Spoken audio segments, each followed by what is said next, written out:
വിശുദ്ധ മാർക്കോസ് എഴുതിയ സുവിശേഷം 5-ാം അധ്യായം 35 മുതൽ 43 വരെയുള്ള വചനങ്ങൾ. യേശു സംസാരിച്ചു കൊണ്ടിരിക്കെ സിനഗോഗ് അധികാരിയുടെ വീട്ടിൽ നിന്ന് ചിലർ വന്നു പറഞ്ഞു, നിന്റെ മകൾ മരിച്ചു. ഗുരുവിനെ ഇനിയും എന്തിന് ബുദ്ധിമുട്ടിക്കുന്നു? അതുകേട്ട് യേശു സിനഗോഗ് അധികാരിയോട് പറഞ്ഞു, ഭയപ്പെടേണ്ട, വിശ്വസിക്കുക മാത്രം ചെയ്യുക. പത്രോസും യാക്കോബും യാക്കോബിൻ്റെ സഹോദരൻ യോഹന്നാനും ഒഴികെ മറ്റാരും തന്നോടുകൂടെ പോരാൻ അവൻ അനുവദിച്ചില്ല.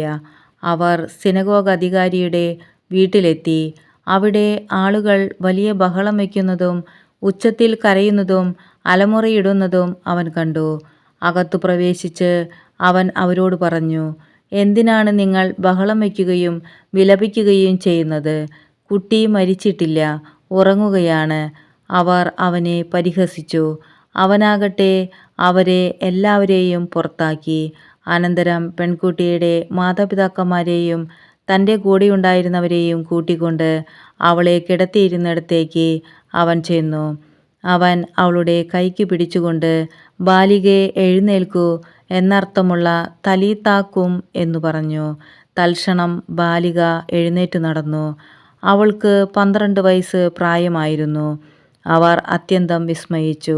ആരും ഈ വിവരം അറിയരുത് എന്ന് യേശു അവർക്ക് കർശനമായ ആജ്ഞ നൽകി.